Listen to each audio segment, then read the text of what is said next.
حضرت ابو هریره راوی امت اسلام از رسول خدا صلی الله علیه و سلم حدیثی را روایت میکنند که حدیث متفق علیه در صحیحین آمده است، یعنی بخاری و مسلم متفق علیه همین حدیث را روایت میکنند. رسول گرامی صلی الله علیه و سلم باره در حلقه اصحاب نشسته بودند، تاکید فرمودند این لله ملائکة یطوفون فی الطرق یلتمسون اثرک. خدای بزرگ رو حضرت گفتن ملائکه هایی هست که وظیفه و مسئولیتشون آن است که در کوچه و خیابان و دیه ها میگردند و اهل ذکر را جستجو میکنند، شخصایی را جستجو میکنند که جای نشسته و یاد خدا میکنند، شخصایی را جستجو میکنند که صحبت از تاریخ از شریعت غرای محمد صلی الله علیه و سلم میکنند. ایرا ببینه این شخص ها همین قدر منزلت دارن که حتی ملائکه ها با جستجوش میدونن. فاذا وجدوا قوما، وقتی که در جای همین خیلی قومی را میبینن همدیگر را میگه صدا میکنن حلموا الی حاجتکم، شتاب کنه به سوی حاجتتون. اهل ذکر را میگفته مرحمت در مکان حاج نصرت الله امروز بزرگا جمع اومدین، علمای کشور جمع اومدین، قاریای محترم جمع اومدگین، حجاج مردای خدا اومدین، فقط به خاطر خوردن طعام نه، به خاطر شنیدن امر به معروف و نهی از منکر، به خاطر همدیگر را به حق به صبر دعوت کردن. فیحفونهم باجنحتهم الى السماء الدنیا. همین قدر ملائکه جمع اومده است که به خاطر تماشای همین منظره، این منظره ما شاید در چشم ما اندک بتوه، شاید کار خدا، شاید که همین میلیون ها ملائکه همین محفل همین معرکه را تماشا دارند. این قول پیامبر صادق و مصدوق است، این قول دوملو عبدالرحیم یا یگان ملای دیگر نیست. پیامبری که هر چی گفته است تصدیق خودش یافته است. همین قدر میگه زیاد جمع میشوند که وقتی قناتاشون در روی همدیگر میمونند تا به آسمان دنیا را میرسند. امروز کی گفته میتونه که همین آسمان دنیا از زمین چی مقدار مسافه است؟ این عاجز آمده است. علما از روی عاجزیشون میگن که این فضا به کنار بوده است. ببینه در صورتی که یقین است که همه چیز حدود داره، همه چیز حدی معین داره. افتاب به همین بزرگی و زیباییش زمانی میشود که نیست میشود. ایرا امروز علم اثبات کرده گیره، کهکشان نیست میشود. میگن که به درجه دور است بعضی ستاره‌ای را کشف کرده است، یعنی امروز که فاصله بین زمین تا همون ستاره چند هزار ساله راه با سرعت نور بوده است. تصور کنید این آسمان دنیا در کجا است، چه مقدار ملائکه است، پروردگار خودش داناتر است. وقتی که محفل برگزار می شود ملائکه ها باز می گردند، خداوند متعال که از همه حال آگاه و باخبر است میگه سؤالشو میکنه ما یقول عبادی، بندگان من چی میگفتن؟ بندگان من را در چه حالت دریافته؟ در جواب میگن یسبحونک و یحمدونک و یکبرونک و یمجدونک. پروردگارا بنده های ترا یک ایده از بنده ها در حال یافتیم که تسبیح ترا میگفتن، ترا به بزرگی یاد میکردن، تحلیل میگفتن. حضرت خداوندی سؤالشو میکنن هر رعونی، آیا همین بنده هایی که ذکر من میکنن دیدی انا؟ از بزرگی و از شهامت من با چشم سر آگاه هستن؟ در جواب ملائکه ها میگن لا والله ما رأوک. نه پروردگارا، اونا امکانی در اون دنیا دیدنی ترا ندارن. از کجا دیدین؟ آرزو دارن که فرد روز قیامت از جمال بی مثال ای خدای بزرگ محرومشون نگردون. اینا ندیدین. حضرت خداوندی سؤالشون میکنه فکیف لو انهم رأونی، اگر بالفرض امکان دیدن مرا میداشتن چیکار میکنن؟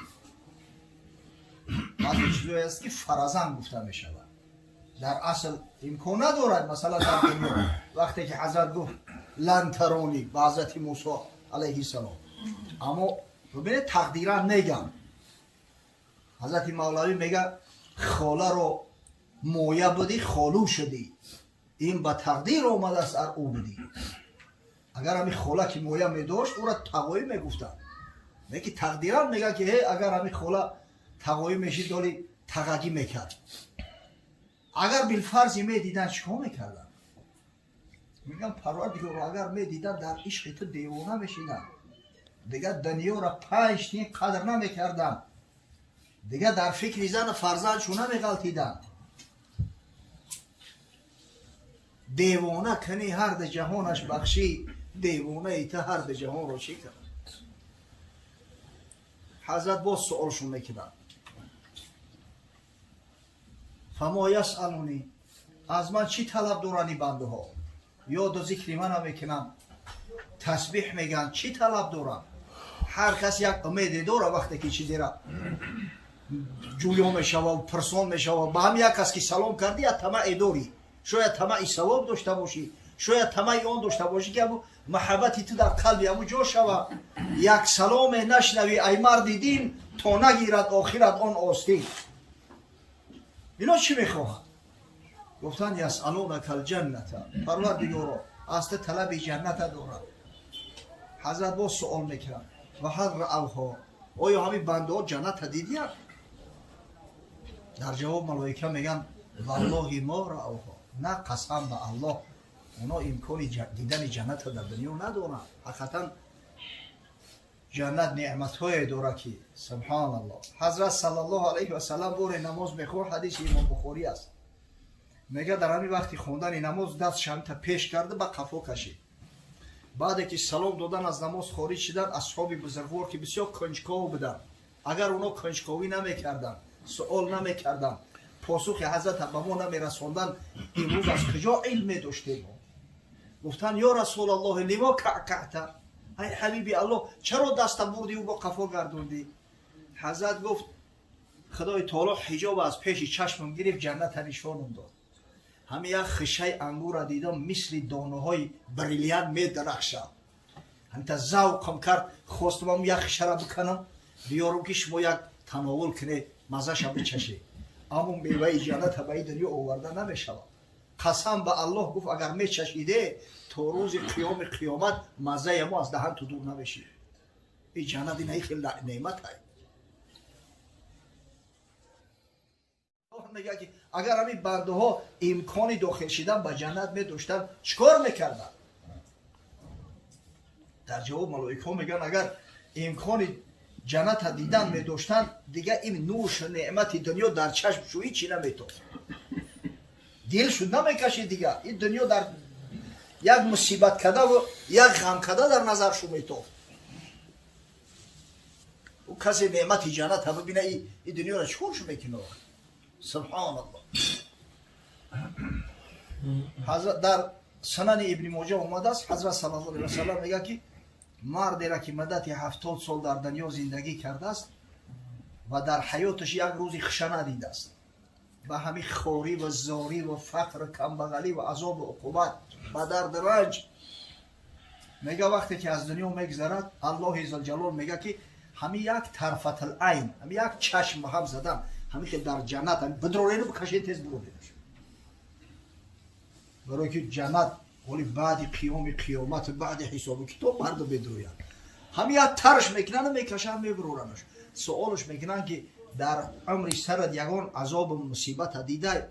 قسم به الله میگه ندیدم. این همی در یک طرفت العین تمام کلفت 70 سال ما میگه از یادش میروه. اوی جنت اینه که نعمت های. غدوة فی سبیل الله او روحة خیر من الدنیا و ما فیها. حضرت صلی الله علیه و سلم میگه که همین یک صباح یا یک بیگاه فی سبیل الله در راه الله میگه بهتر است از دنیا و تمام نوش نعمت دنیا. ولا قاب قوس احدکم او موضع قدم من الجنه خیر من الدنیا و ما فیها. همین یک قاب قوس زمان پیش کمان بود، اما اسلحه جنگاورا کمان بود. کمان دیگه یکی تا کج میکنن قاب قوسین میشوه و بعد زهقتی میبندنش. اگه تصور کنه که پهمی همون کمان چی مقداره؟ 1 متر بسیار کلان باشد 2 متر انمی 1.5 متر از جنت یا موضع یک قدم هم یک قدم پرتوفتن میشه دور 1 متر بشود از جنت از همین دنیا و تمام نوش نعمت دنیا بالاتر است. ولو ان امرأة من نساء اهل الجنه اطلعت الى الارض لاضاءت ما بینهما ولملأت ما بینهما ریحا. اگر میگه از همین زن از زنهای جنت با امر پروردگار همین یک لحظه میگه خارج شود به سوی همین دنیا از مشرق تا به مغرب همه را منور میکنه که دیگه نور آفتاب خیره میشود. ببینید همین ستاره ها نور دارن اما آفتاب به حال نورش روشنه که وقتی آفتاب رو دیگه نمیتونه رو ستاره ها انا خیلی میگه نور آفتاب حتی خیره میکنه و بوی خوشش تمام عالم فرا میگیره. یک زن بعضا گفت ولا نصیفها خیر من الدنیا و ما فیها. چه جای زن همین یک رومالچه سرش از همین دنیا و تمام نوش نعمت دنیا اولاتر و بالاتر. اوقی جنت اینه خیلی مکان است سبحان الله. اگر ببینن این دنیا را 5 تین دیگه نمیخرن اوقی در قصه دنیا نیستن از بحر دنیا میگذرن. حضرت خداوندی با سوال میکنن همین ما یتعوذون این بنده ها از چی به من پناه میبرن از چی خوف دارن میگن از دوزخ. با حضرت سوال میکرده است که آیا دوزخ دیدین؟ میگن نه قسم به ذات پروردگار دوزخ ندیدین. حضرت خداوندی میگه فکیف لو انهم رأوها. اگر بالفرض دوزخ دیده میتونستن این بنده ها چیکار میکردن؟ ملائکه ها میگن تلخ کف بشیدن میمردن عذاب جهنم تحمل کرده میشود تلخت میکفه یک جا سوختار میشود مردم در وهیمه میقاتن ایامو صدو و ایامو شرق فرقش که گرمی اما اگر بسیار باشه شاید 150-200 گراد سلسیوس باشه. دوزخی که میلیون ها گراد سلسیوس حرارت داره در حرارتش پوستی بدن میریزه با خدای تعالی ایسر پیداش بکنه و دوزخ کسی ببینه عقلش گم میکنه دیگه دیوانه میشود سالم نمیمونه تلخش میکفه. خداوند با حکمتی که داره به خاطر اون که مردم تلخ کف نشوند ما و شما را از همین عذاب و مشقت ها حفظ میکنه. حتی همین وقت مرده را میگه تابوت بار میکنن اگر شخصی فاسق و منافق کافر باشه همون میگن ندا میکرده است یا ویلها این یفهمون بها وای بر من کجا میبرینم نبرینم که در اون جمعه را عذاب انتظار است. حضرت گفت یسمع صوتها کل شیء الا الانسان. صداش همه میشنوند تمام جوک جندار میشنوند مگر انسان.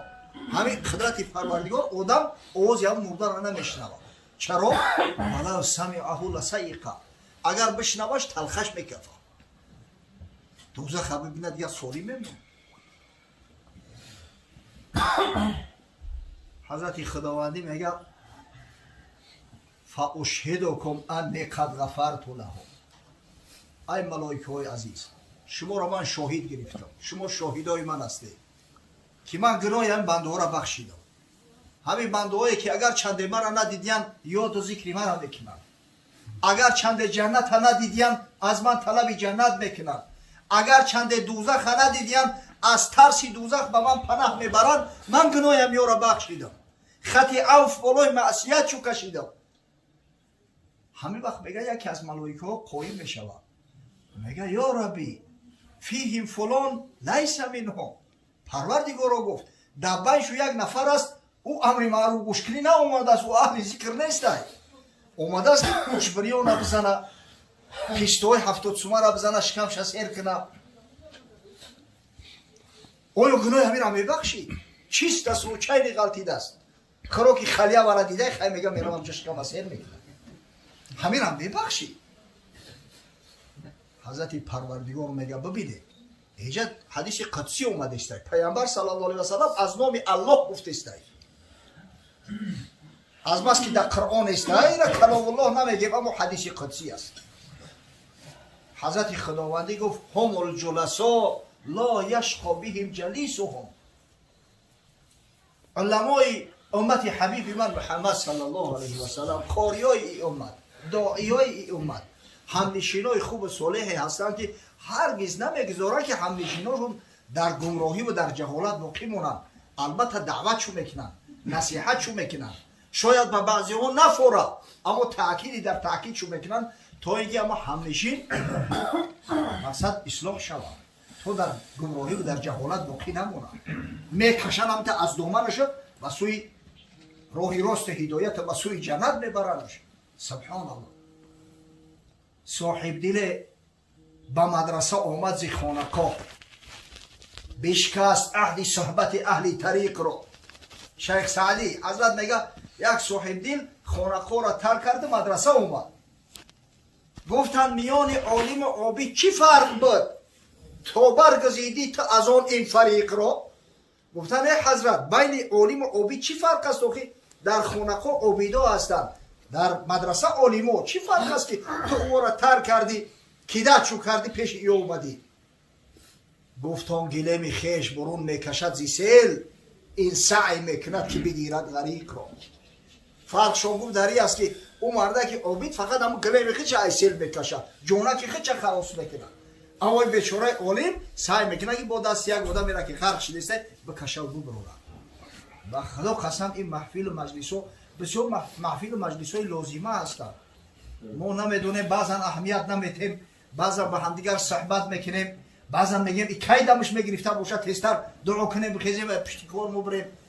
اما با خدا قسم همین خیل نور داره این مجلس ها، همین خیل برکت داره که خداوند با اهل مجلس مباحث میکرده است، افتخار میکرده است.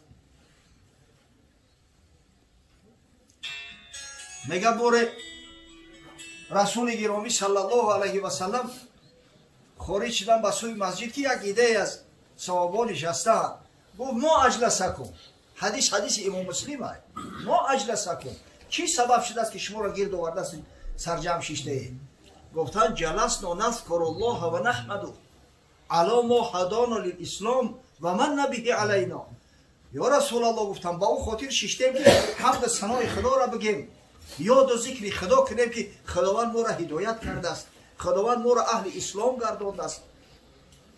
حضرت قسم شد الله ما اجلسکم الا ذاک، شما را به خدا قسم مگر همین سبب جمع اومدن تو همی است؟ فقط قصد نیت و همین پند نصیحت شنیدن و امر معروف گوش کردن و نهی از منکر. گفتن والله ما اجلسنا الا ذاک، قسم به الله گفتن یا رسول الله فقط به همه خود یار متعال در پیش ملائکه مقرب با شما مباحث کرده است. سبحان الله. هم نشین اهل معنا باش تا هم عطا یابی و هم گردی فتا. و همه اهل معنا و اهل علم کشیشتی انشالله هم فایده و منفعت میبری، پند میشنوی، هم ختم مردک میشه. یاخی جمله دانایان همین گفتد، همین هست دانا رحمتا للعالمین. گر انار میخری خندان بخر، تا دهد خنده زیدانه او خبر. حضرت مولوی نصیحت کرده است اگر میگم انار شناس نباشی در بازار که رفتی انار کفیدگی بگی، هم دانه کفیدگیش میفهمی که پخته رسیدگی اولی خامه. ای مبارک خنده او که از دهان، می نماید دل چدر از درج جان. نامبارک خنده آن لاله بود که از دهان او سیاهی دل نمود. و کفیدگی که باشه معلومه، همین لاله که دلش سیاه میگه وقتی کفید همون سیاهی سویداش معلوم میشه. ناری خندان باغ را خندان کند، صحبت مردان از مردان کند. صحبت مردی خدا مردت کند، صحبت هر ناسزا سردت کند. صحبت صالح تو را صالح کند، صحبت طالح تو را طالح کند. صحبت عاشق تو را عاشق کند، صحبت فاسق تو را فاسق کند. گر تو سنگ خوره و مرمر شوی، چون به صاحب دل رسی گوهر شوی. خدا کنه که مجلسی ما مجلسی هم گوهر شناسا باشه. حقیقتا همین قدری زر زرگر میدونه، با قدری چیز کسی میرسه که او خبر میشناسه و میدونه، نشناسه ندونه اگه میفهمه چی است. خدا رحمتش کنه. حضرت بایزید بستامی مریدای زیاد داشت، یک مریچو در بین کم کم شکاک رنگ بدست اما یورو رفیقاش غم میدادست یکون چی میبینی چی کار ما دوری هم تاری مقصد به یک استهزا و شبه مراجعت میکرد این حضرت یک در خونه یک بریلیان دوشت است یک بریلیاتی بجوری کنون کسان یا روز همون مرید فیروز میکنه بچه هم ایجا بیو همین سنگه که بر بزرگ خود چند نرخش میکنه نه فروشیش نه اکشم فهمو بگی بیو وقتی بزرگ میشنویم هر کدامو باشه یا بزرگ میوه در همین ذهنمون میاد یا شموتگاه این بیچاره را میگیره بزرگ میوه فروشا میبره 10 راسته را میگردن از در 100 سوداگر نشونش میده همین قیمت 10 درم نرخش میکنن 10 درم با پول این روزا 100 دلار و این میگه حضرت نرخش همین 100 دلار 10 درم میدست او کجا بودیرته او هم بزرگ خونه بود بزرگ میگه فروشا کجا میبری بریلیانتا ایرا جای جواهر فروشا بر بعد بزرگ جواهر فروشا رو آدرس گرفت اومد در همین دکان یکم در اومد یک جواهر فروش نشسته است وقتی بریلیانت دادش لوپش گرفته نگاه کرد تا ترکش که یکم با تریشی نداشته باشه و ایسوسا وقتی دید که بسیار توزه خشروه گفت 1000 درم بیتا 1000 یا میلیون زمان این میلیون همین کلمه خارجیه یا لاتینیه در خدمت 999,999 که میشید با یکی دیگه خوش میشید میگفتن 1000 یا میلیون گفت خیلی فهمیدم بته گفت 2 میلیون ای مردک این فروشی دست بیور 3 میلیون مجبور ای دستش کشید که خونه بوده که یک خدم نیست و همین نقش فهمیدن اومدن وقتی میخواست ببروی همون دکاندار صداش کرد گفت برادر بیگونهش نکن اگر یکی فروختنی شده ای همین نرخی گفتم چند برابر زیادتر میخوردش بیگونه نکن این دیگه هنگمان هشه سرش کن چیزی را که 10 درم زیاد نکردم این یک بارای 3 میلیونش کرد خیست اومد پیش شیخ رنگ روش کندگی گفت حضرت هیچی نفهمیدم این چه حکمته یه بشه 100 کسا نشون دادم ای 10 درم زیادش نکردم اینجا اومدم یک کسا خپش زد اگر استبیس نمیکردم 10 میلیونش بکرد حکمتش چی باشه؟ گفت حکمتش همین است که انم علمی تا نسبت عارفه و بزرگای خدا مثل علمی اونم سوزی فروش و میوه فروش نسبت بریلیانت واقعی قدری زر زرگر میدونم قدری زر زرگر بداند قدری جوهر جوهری قدری گل بلبل بداند قدری کمبر و علی با قدری چیز کسی میرسه که اینما یعرف ذا الفضل من الناس زوو خدا کنه که انشاءالله پروردگار بابای نصرت الله ما را نبیروهای عالم قاری عطا کنه انشاءالله به خاطر محبتی که داره به خاطر اون که قدرشناس است به خاطر اون که بزرگا را به این خاندان جمع کرده است پروردگار محفل خیر و مبارک بگردونه خداوند شه بچه را همراه تازه عروسش از جمیع بلا و گزنده حفظ کنه از جمیع خوشی های زندگی برخوردار بگردونه از دامانش و فرزندای خوب و صالح و عالم و قاری و محیب مسلمان های حقیقی مسلمان جغرافیایی نه و دنیا بیاره که جامعه اساس باشن به غیرت باشن به همت جوان مرد باشن قسم به الله ثروت بایگری هر یک ملت هم فرزندوشن هر ملت خلق به فرزندوش میشناسن در هر ساحه‌ای که باشن همین مرد باشن جوان مرد باشن با غیرت باشن با همت باشن شهرت ملت همه بردارن قوم رو سرمایه ای صاحب هنر نیست از نقد قماش و سیم و زر هیچ دولت و ملت بایگری و ثروت چه بزالت‌های زپس حساب نمیکنن دولت‌های هستن که تریلیون ها دولت‌های دیگر را دارن پول خچوره گرفتن نمیتونن با بدبختی ترامپ میآید 380 میلیارد چونه میکنه میگیره میبرن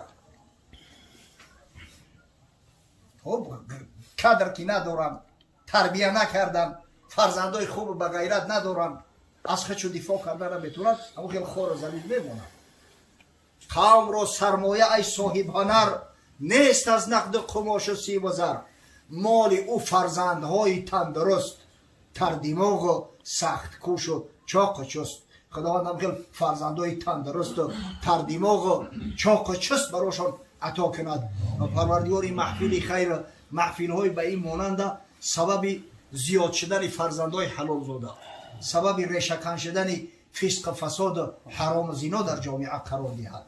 ربنا آتینا فی